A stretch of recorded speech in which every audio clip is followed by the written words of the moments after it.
Hey y'all, it's Royce. And due to a lot of recent occurrences that include lies, fabrications, false accusations, threats, etc., I realized that it's about that time for me to tell my story from the beginning to now.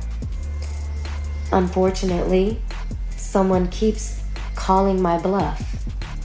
And when you're an ant fighting an elephant, the only way to eat an elephant is bite by bite. Therefore, I want to let you know that I am a true Cancer zodiac. I told you to leave me alone. I told you not to fuck with me, yet you still do. So, because of that, I am not Michelle Obama. When they take it low, I do not take it high. I take it to hell. And now, you're going to get what you asked for. I had a baby by Superman, and here's his kryptonite. There were a lot of parties, and we're supposed to be on quarantine. So that was an issue in itself because who are these people? Why are they here? You know, have they been tested? You're saying the world is ending, but yet you're inviting the world over. And it was all types of people. Every pronoun was there. And I was beyond I was shocked because I had actually gone to sleep. Royce Reed just came out swinging with a jaw-dropping story time about her ex, Dwight Howard, and let me tell you, nobody was ready for the bombshells she dropped. Royce didn't hold back, exposing all the ways Dwight allegedly manipulated their son and made life miserable for anyone who dared to say no to him. She's pulling back the curtain on the man behind the PR machine, claiming he hides behind religion while creating chaos for those who cross him. Meanwhile, Dwight's new fiancée, Amy Laney, is out here posting loved-up pictures and flaunting the massive ring he put on her finger. In one heartfelt post, Amy wrote, "I was enjoying you so much out of the public eye, but here we are. Thank you for bringing me back to the Word. Anything I say or fuss about, the first thing you ask is, did you pray about it? Then I realized I hadn't been praying much lately at all. I'm just thankful, happy, and ready for everything that's coming our way." I prayed real deep on a Thursday, not knowing 2 days later, God would send me a Bible-toting, tattooed giant with the same heart and smile as me. While congratulations poured in for Dwight and Amy's engagement, Royce had other plans. She unleashed a fiery statement saying, "I said leave me alone several times. For years, I tried to mind my business. I moved on, and I let people call me everything besides my name. I let people run with fake narratives. I was told, it'll blow over. It's not worth it. Just lay low. Nah, not anymore. Every time I start dating someone, he starts acting a fool. Swear, fall for the fake if you want to. There's a pattern." She continued, "This may be none of y'all's business, but since it's spoken on, I have a right to speak. Not just my truth, but the truth. The evil son of Satan refuses to allow me to be happy. Every year he does some dumb stuff, then acts oblivious, blames his attorneys, and uses kids, family deaths, and extortion tactics just to put a smile on the internet or cry victim. It's terrifying. Run my mama her money back and tell the truth. No one needs to call me or call me down. I'm sick of this stuff. This is my show. I'm talking for real now. He can't take anything from me, so what am I losing?" Royce wasn't bluffing. She came with the receipts and went all in on calling out Dwight. From manipulating their son to playing games with her happiness, she didn't leave much room for speculation. And now, everyone's waiting to see how Dwight responds to these explosive claims. But one thing's clear, Royce isn't staying quiet anymore, and Superman's secrets might not be so hidden for much longer. Now in a full-blown argument with my then boyfriend, who is breaking up with me because he is swearing that I'm at the movies with a dude.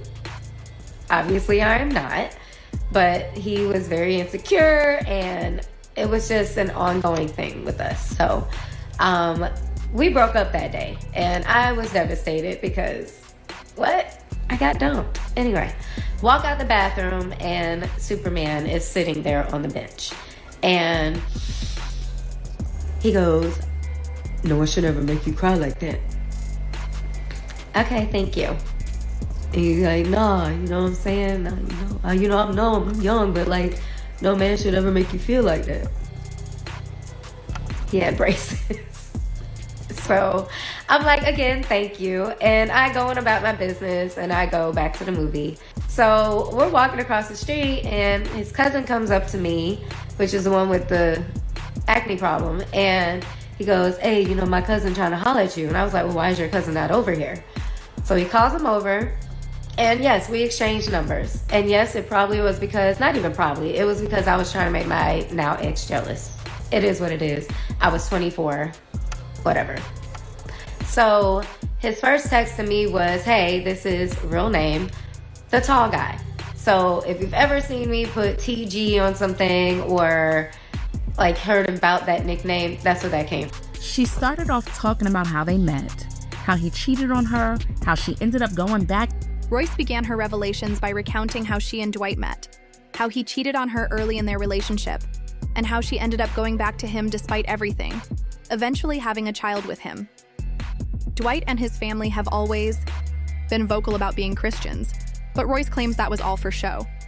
According to her, Dwight and his team tried to pay her off to deny that her child was his, but she refused to back down, pressing through the chaos and lies. After their separation, Dwight begged Royce to come back, and when she did, she says it became clear why some relationships aren't meant to be revisited. She alleged that Dwight pushed her into participating in activities involving both men and women, things she wasn't comfortable with. But she went along with it in an effort to make their relationship work for the sake of their son. Royce also revealed that Dwight used his power and influence to threaten and silence people around him, which is why no one spoke up about his behavior. According to her, whenever she stepped out of line or tried to stand up for herself, Dwight would punish her by sabotaging her career and taking away business opportunities. He would taunt her, saying things like, "Go get a job if you want to leave," while reminding her of his control over her life. Royce claims his team even threatened her, saying how loved and powerful Dwight was and warning her that leaving him would ruin her life. The final straw for Royce came when she tried to leave for good.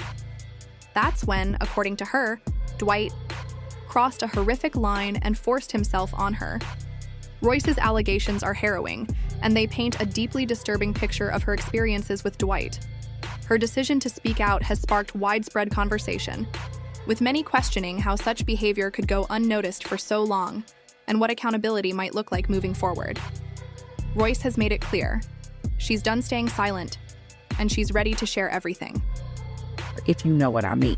We're to the house about a week or so later, and we're hanging out with our son, watching a movie in the family room. Remember, we're trying to work things out.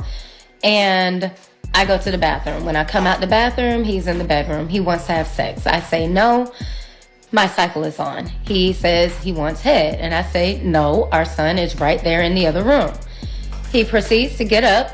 He shuts the door. He comes over to me and he pushes me down to the floor like he did before. And he proceeds to ram his waist into my face.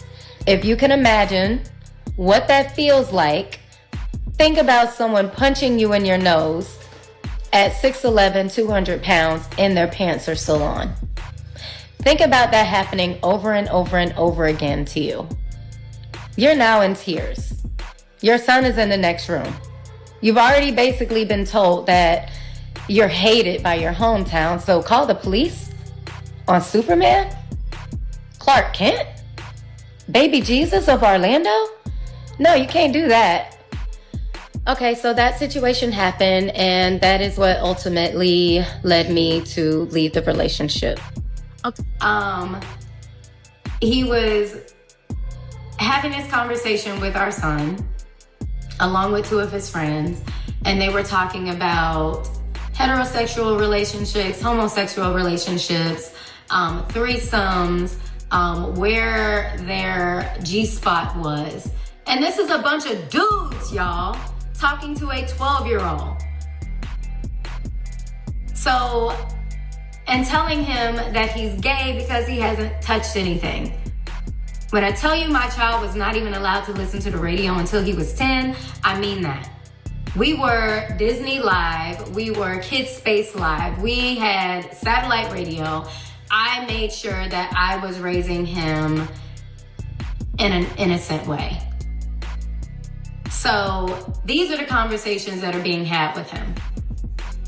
Now let's fast forward a little bit, because I went in there and I went off on everybody. I did. I was like, he's fucking 12. What are you doing? He doesn't need to know that. Oh my God, you're raising him to be a p***. Oh, what are you like, he's supposed to be doing this by now. Why? Royce revealed that she had long suspected something inappropriate was happening involving Dwight's older brother and the nanny during her son's visits to his father. However, she says she wasn't allowed to speak out or take action to stop her son from visiting Dwight. Her worst fears were seemingly confirmed when the nanny was later accused of assaulting another child, and Dwight's older brother ended up being sent to prison after being found guilty of abusing his own daughter. I probably would have said a lot more, such as their older brother molesting them, okay? I'm just gonna put it out there. And y'all might be like, oh my God, did she just say that? Yes, the fuck I said it, because the same thing happened to my son for 5 years and nobody did shit. Okay? So when you're dealing with a family who has had sexual assault and molestation in their family and they hid it, they went to church. Heal my son. Okay?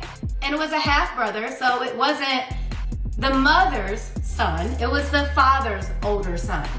But finding out about all this stuff, and I've heard it before, but I didn't hear it necessarily in depth when he was crying on my shoulder about things that had happened to him and his sister. I kept it.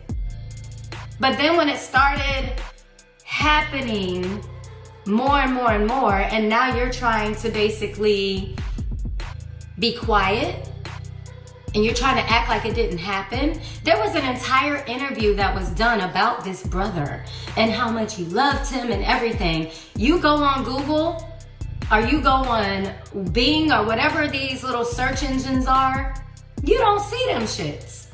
You don't see them at all. All those stories have been wiped clean. So when people tell you that something is on the internet, or when something is on the internet, it's on there forever, that's a fucking lie. Money can get shit removed, okay? There is not one story about that brother anymore. But yes, that is the brother that molested his sister for years.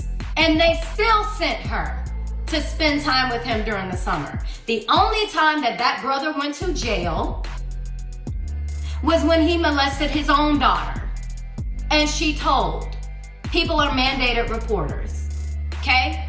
That's why his ass finally went to jail. It wasn't because of what he had done to the brother, him, his sister, none of that, because they believe God can handle it, all right?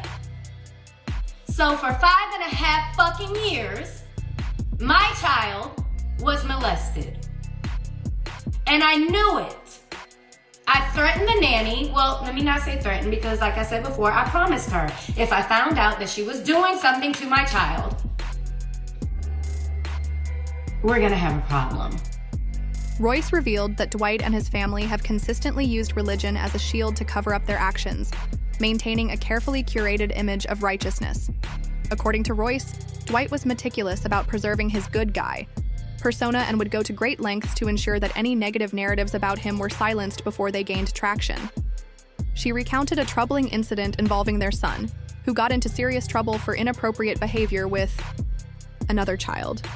Instead of holding Dwight accountable, all the blame and scrutiny were directed at Royce. She expressed her belief that her son's actions might have been influenced by the unsettling things he could have seen or overheard while in Dwight's home or care. After Royce shared her side of the story, many questioned her timing, asking why she was speaking out now, especially so close to Dwight and Amy's engagement announcement. Royce clarified that her silence wasn't voluntary. She had been under a strict non-disclosure agreement, NDA, that prevented her from even mentioning Dwight's name or her son's name publicly. She explained that if anyone had been following her on Basketball Wives, they'd know that her story had remained consistent over the years. Things come out about you that are bad, and you're an elephant fighting an ant, it's easy to shut me up. It's easy to make the world go around and say, oh my God, she is just jealous because he's engaged now. Are y'all serious? Y'all really, there's no way that some of y'all really think that. But if you do, that means because you will eat, sleep, shit that person, which is not fine, but if that's your life, then so be it. But for me, I'm about truth, and I'm about being shut up for over 17 years. And I say over 17 years because my child is 17, but I was pregnant, right? And then we go back from that and we talk about when we were dating. Regardless of age, we dated for 3.5 years, okay? And even though I was 5 years older than him, that shit happens. I was also very young-minded myself, and I think people miss that because when they hear 24, they think about themselves when they were 24. Royce has been crystal clear about her intent to speak her truth, and she's been dropping hints for a while that she's ready to tell her full story. From what she shared, there's nothing left for her to lose at this point. Royce claims that Dwight has gone to extreme lengths to control her life, even scaring away any man she's tried to date and threatening them, all while being in relationships of his own. The level of manipulation she describes is, in her words, nothing short of diabolical. It serves as a cautionary tale about how tying yourself to the wrong person, whether a man or a woman, can leave lasting, life-altering consequences. For those accusing Royce of speaking out for clout, she's quick to point out that she's not alone in her allegations. Others have also hinted at Dwight's alleged secret life, making her claims even harder to dismiss. This isn't about chasing fame. It's about exposing what she says is the truth and reclaiming her narrative after years of silence and suppression. A party with him. He looking around like, damn, like, a lot of guys kissing each other in here, man. You feel me? What y'all do is y'all business. So you've been to a party and seen this? Oh, I've seen it firsthand, multiple times. Man. I seen Dwight Howard in a pink dress, bro. What? I seen Dwight Howard in a pink dress with 2 other trans ladies in dresses. They all the same height at a Diddy party. Oh. Ask about Dwight Howard in Mexico. What's up with Dwight Howard in Mexico? You know, they don't got paparazzi out there like that. You feel me? They was down there hooping. He going to the club with these same trans ladies. Nobody saying nothing. That's why he not in the league right now. You heard about him catching the sexual assault on the little designer dude? Yep. Right. Him, imagine you got 2 7-foot-tall, swole guys in dresses. Spend my time with. That's the problem with y'all people. Y'all worried about who people spend their time with. Whatever I'm doing in my bedroom is my damn business. Whatever you doing in your bedroom is your damn business. That ain't for everybody. And everybody don't need to know. You ain't gotta say anything about what you doing in your fucking house. It's your house. You ain't gotta explain that to nobody. If you'll remember, there was also a time when a man accused Dwight of wanting to hook up with him, only to later mistreat him. Dwight confirmed that he did reach out to the man to hook up, but denied ever putting hands on him. He then went on to say that he's free to do whatever he wants, and that whatever happens in his bedroom is his business. That's the problem with y'all people. Y'all worried about who people spend their time with. Whatever I'm doing in my bedroom is my damn business. Whatever you're doing in your bedroom is your damn business. That ain't for everybody. And everybody don't need to know. You ain't gotta say anything about what you're doing in your house. It's your house. You ain't gotta explain that to nobody. This time around, there's nowhere for Dwight to hide. He's definitely not going to address anything Royce has to say, and he doesn't have to because folks don't believe she's lying, and they're taking her side. Dwight needs help. He's not living his true being as a gay man. When a guy refuses to come out of the closet, most of them hate on women and mistreat them, one person said. Watch Royce Reed's whole life, she's a victim. Whether people believe it or not, her baby father is the monster. Period, said another. I need God to cover Royce Reed because all of the tea she's spilling on Dwight Howard is going to put a target on her back. Like, I'm scared for that woman, someone else added. Royce Reed really put herself on the line to get this out, and it's sad to think that she's been dealing with this for close to 20 years. But do y'all think she's lying or telling the truth? Let's talk in the comments.